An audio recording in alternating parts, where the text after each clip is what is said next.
அவர் யாரு? அப்பா. கடவுள் நமக்கு அப்பாவா இருக்கிறார், நீங்க பிள்ளையா இருக்கிறீங்க.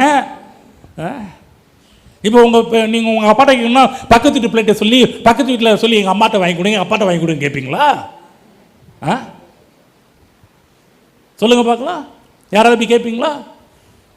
இது எப்போ அப்பாட்ட சண்டை போட்டா, அம்மாட்ட சண்டை போட்டா அப்போ மட்டும் தான் ஜாடியில் நீங்கள் கேட்டு கொடுங்க, அப்படி பண்ணுங்க இப்படி பண்ணுங்கன்றது. ஆனால் எப்போதுமே அப்படி கிடையாது. நீங்கள் பிள்ளையா இருக்கிறீங்க, அவர் நமக்கு அப்பாவா இருக்கிறாரு. இவர் சொல்றாரு, எனக்கு மட்டும் அப்பா இல்லை, அவர் உங்கள் பிதா, உங்களை நேசிக்கிறாரு. நாள் ஒன்று வரும், அந்த நாள் எந்த நாள்?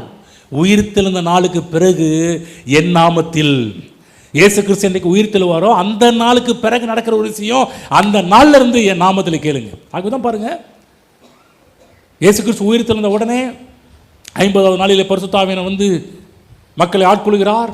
பிற்பாடு 3ஆம் அதிகாரம் ஸ்டார்ட் பண்ணும்போது